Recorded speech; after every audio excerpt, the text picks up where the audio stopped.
আসসালামু আলাইকুম রহমতুল্লাহ। বাংলাদেশের রাজনৈতিক অঙ্গনে নতুন একটা ইস্যু সামনে নিয়ে আসা হয়েছে, সেটা হচ্ছে জাতীয় ঐক্যমত্যের সরকার। এখানে কারা আছেন? এখানে আছেন হচ্ছে কি ছোটোখাটো যে দলগুলো আছে, বাম দল, ইসলামী দল, নূরের মতো যে দলগুলো, ছাত্রদের মধ্য থেকে উঠে আসা কিছু ছোটোখাটো হঠাৎ করে গর্জে ওঠা দল। গতকালকে আমাদের প্রধান উপদেষ্টার যে মিটিংটা ছিল সবার সাথে, যেখানে ছাত্রদের মধ্য থেকে একটা রাজনৈতিক দল, নাগরিক কমিটি, রাজনৈতিক দল হিসেবে তাদেরকে স্বীকৃতি দেওয়া হয়েছে। সেখানে আমরা দেখতে পেয়েছি ইসলামী দল এবং ছাত্রদের সংগঠনের ইয়েটা বেশি ছিল, অংশগ্রহণ বেশি ছিল। আমাদের চিটাগাংয়ের যে কর্নেল অলি পিএমপি করতেন, প্রেসিডেন্ট হওয়ার একটা সম্ভাবনা ছিল, নিজের একটা রাজনৈতিক দল ছিল, তাকে আমন্ত্রণ দিয়ে তাকে যথাযোগ্য সম্মান না দেওয়াতে তিনি সেখান থেকে পরবর্তীতে চলে আসেন। আমি প্রধান উপদেষ্টার যে মিটিংটা ছিল সেটার ছবিটা দেখলাম, তেমন করে আসলে পরিচিত জানাশোনা চেনা জানা লোকজন কাউকে তেমন করে দেখা যায়নি। বরং একটা জিনিস দেখা গেছে যে সেখানে টুপির আধিক্য অনেক অনেক অনেক অনেক বেশি ছিল। ইসলামী দল, মৌলবাদী দল অথবা ডানপন্থী দল, তাদের অংশগ্রহণ অনেক বেশি ছিল।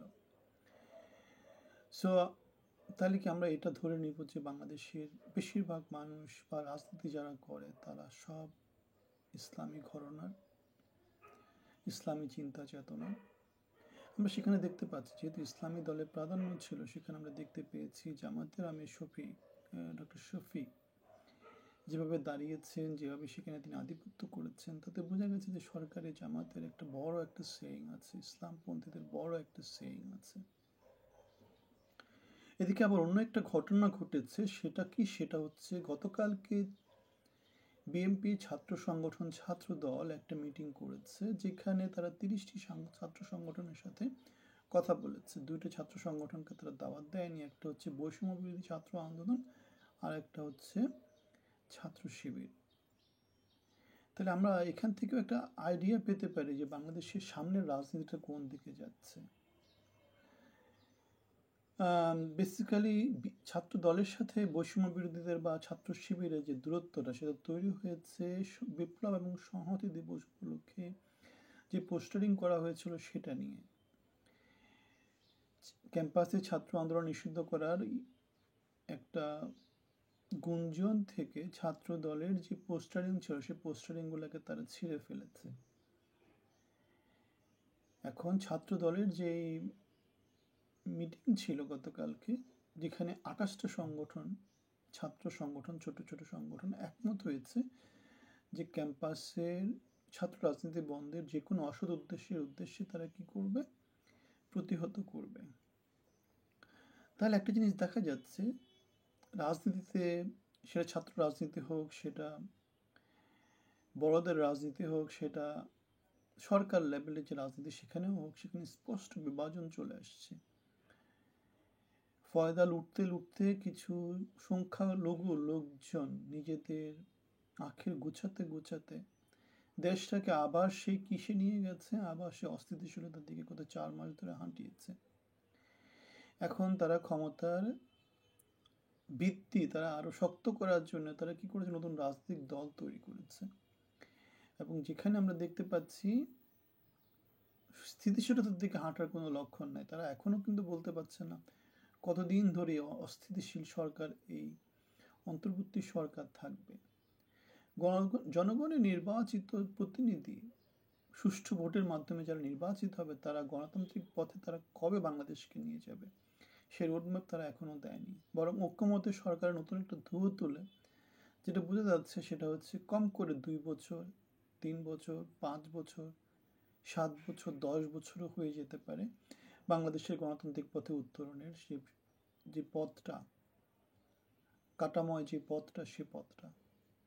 সুতরাং এখানে একটা ভালো দিক হচ্ছে বিএনপি বুঝে ফেলেছে। বিএনপি এতদিন জাতীয় সরকার বা ইউনিয়ন সরকারকে তারা সাপোর্ট দিয়েছিল, অনৈতিক অন্তর্বর্তী সরকারকে তারা সাপোর্ট দিয়েছে। সো আমরা যারা অনেক আগে থেকে বলে দিয়ে আসছি যে এই সরকারের মধ্যে যা কিছু হচ্ছে সব ষড়যন্ত্র। তারা দেশকে সবার আগে প্রাধান্য দিচ্ছে না। দেশকে সবার আগে প্রাধান্য দিলে তাদের কর্ম সম্পাদন প্রক্রিয়াটা দেশকে চিন্তা করে করা হতো। তারা নিজেদের আখের গোছাচ্ছে।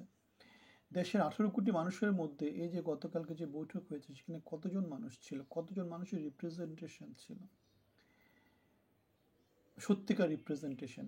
মাথা বলছি না, নেতা বলছি না, ওই নেতার কতজন কর্মী আছে। তাহলে ওখানে মোটামুটি কেউই ছিল না, 1% মানুষও বাংলাদেশের ওখানে রিপ্রেজেন্টেশন ছিল না। তাহলে বাংলাদেশের মানুষের রিপ্রেজেন্টেশন সরকারে কখন আসবে? যখন একটা জনগণের ভোটে নির্বাচিত হবে, গণতান্ত্রিক পথে বাংলাদেশ যখন উত্তরণ হবে। তাহলে এই যে সরকারের নানা রকমের বিভাজনের কথাবার্তা বলে, সংস্কার নাটক করে, বোয়াল মাছের মতো সব খেয়ে ফেলে, যার খাওয়ার অভ্যাস সে সব খাবে, আমরা জানি কীভাবে খাচ্ছে, কীভাবে খেয়েছে, ঠিক আছে? মানুষের স্বভাব তো পরিবর্তন হয় না।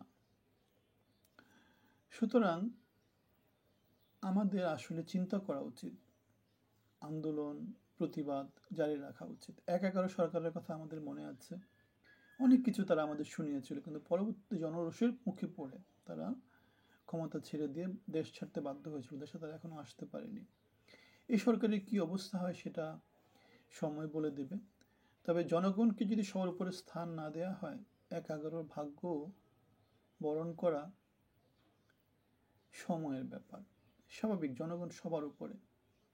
জনগণকে, যেমন হাসিনা সরকার যেভাবে পালিয়ে গেছে, জনগণকে স্থান দেয়নি। তারা যারাই জনগণের বিপরীতে কাজ করেছে তাদের বাংলাদেশের স্থান হয়নি, তাদের বাংলাদেশের স্থান হয়নি। সো পালিয়ে যাওয়ার একটা পদ্ধতি, মানে দেশটা তো আমাদের, এই দেশের সম্পদ চুরিদারি করে নিজেদের আখের গুছিয়ে বিদেশে গিয়ে তারা কি করে বিলাসবহুল জীবনযাপন করে। সেটা 11তে দেখা গেছে, সেটা হাসিনা সরকারের ক্ষেত্রে দেখা গেছে, হাসিনা সরকারের মন্ত্রী এমপিদের ক্ষেত্রে দেখা গেছে। এখন একই পথে হাঁটতেছে। নয়তো বাংলাদেশের দ্রব্যমূল্যের এরকম ঊর্ধ্বগতি হবে কেন? মুদ্রাস্ফীতি হবে কেন? মূল্যস্ফীতি হচ্ছে কেন? কর্মসংস্থান নাই কেন? অস্থিতিশীল করা হচ্ছে কেন? ইকোনমিকে জোর দেওয়া হচ্ছে না কেন? সো আপনাদের মতামত জানাবেন। সো আমরা, আল্লাহ আমাদের সবাইকে হেদায়েত করুন, আল্লাহ আমাদের সবাইকে রক্ষা করুন।